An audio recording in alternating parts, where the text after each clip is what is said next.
بخارا میں ایک آتش پرست رہتا تھا۔ ایک مرتبہ رمضان شریف میں وہ اپنے بیٹے کے ساتھ مسلمانوں کے بازار سے گزر رہا تھا۔ اس کے بیٹے نے کوئی چیز اعلانیہ طور پر کھانی شروع کر دی۔ اس آتش پرست نے جب یہ دیکھا تو اپنے بیٹے کے منہ پر ایک تماچا رسید کیا اور خوب ڈانٹ کر کہا، تجھے رمضان المبارک کے مہینے میں مسلمانوں کے بازار میں کھاتے ہوئے شرم نہیں آتی؟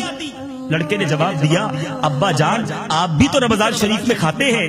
والد نے کہا، میں مسلمانوں کے سامنے نہیں اپنے گھر کے اندر چھپ کر کھاتا ہوں، اس ماہ مبارک کی بے حرمتی نہیں کرتا۔ کچھ عرصے کے بعد اس شخص کا انتقال ہو گیا۔ کسی نے خواب میں اس کو جنت میں ٹہلتے ہوئے دیکھا تو حیرت سے پوچھا، تو تو مجوسی تھا، آتش پرست تھا، جنت میں کیسے آ گیا؟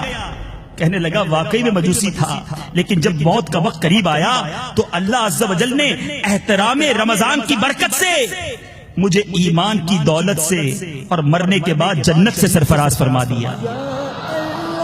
احترام رمضان۔ اے رمضان میں گناہ کرنے والوں، اے رمضان میں حرام کمانے والوں، اے ماہ رمضان میں حرام دیکھنے والوں، اے ماہ رمضان میں حرام سننے والوں، اے ماہ رمضان کے روزے نہ رکھنے والوں، اے ماہ رمضان میں بھی نمازیں قضا کرنے والوں، اپنے رب کو کیا جواب دو گے؟ ارے یہ مہینہ تو رب کی عطا ہے، ہم پر احسان ہے ہمارے رب کا کہ میرے گناہگار بندے بخشے جائے۔ یہ ایک مہینہ عبادت کر لے میں ان سے راضی ہو جاؤں، وہ یہ رب کی عطا ہے، مگر پھر بھی ہم گناہ کرتے ہیں۔ سرکار میں مشکل میں ہوں،